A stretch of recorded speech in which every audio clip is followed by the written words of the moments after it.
কি মাছ ধরেন? অনেক দূর থেকে চলে আসলাম আপনাদেরকে দেখানোর জন্য। দেখুন কি সুন্দর ঢেউ আসতে পড়তেছে, আর এর ভিতরে তারা আসলে মাছ ধরার জন্য জাল পেতে রেখেছেন। তো সেই মাছগুলিকেই আপনাদেরকে দেখাবো। মামা একটু একটু ধরেন।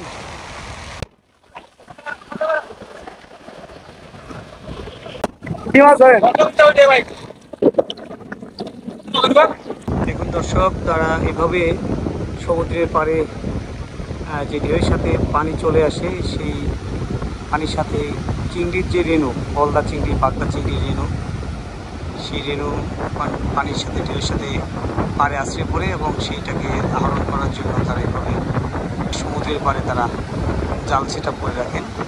এই জালগুলি খুবই সূক্ষ্ম এবং এই জালের ভিতরে বাতাসে জালগুলিকে এক ধরনের একটু মুখটাকে খুলে রাখতে সাহায্য করে এবং জোয়ারের সাথে সাথে ঢেউয়ের সাথে সাথে এই পানি যখন জালের মধ্যে প্রবেশ করে তখন পানিটা চলে যায় জালের ফাঁকা দিয়ে এবং রেণুটা সেই জালের মধ্যে থেকে যায়।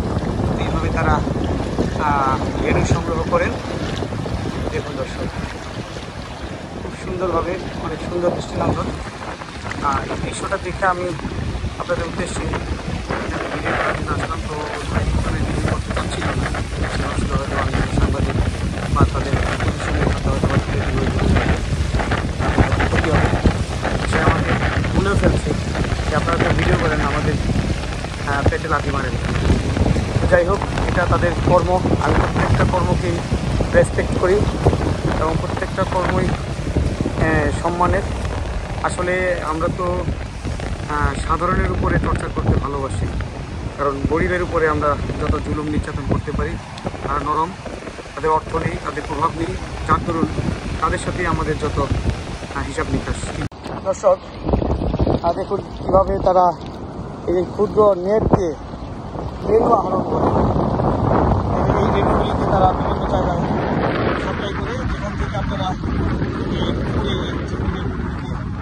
চাষ করে গলদা, বাগদা এই ধরনের চিংড়ি তারা পুকুরে উৎপাদন করে।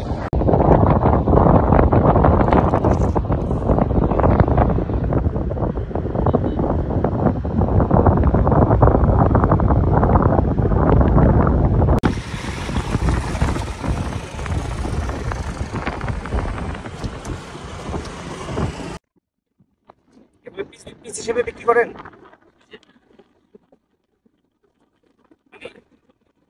হাজার না কিভাবে বিক্রি?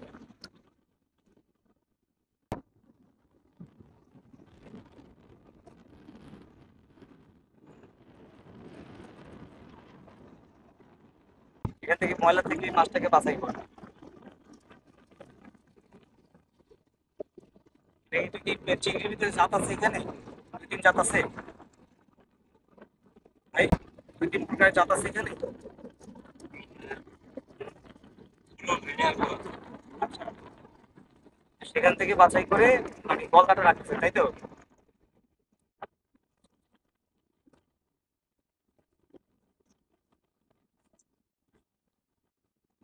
এখন কোন জিনিসটাকে বাছাই করে, কোনটা বাছাই করে?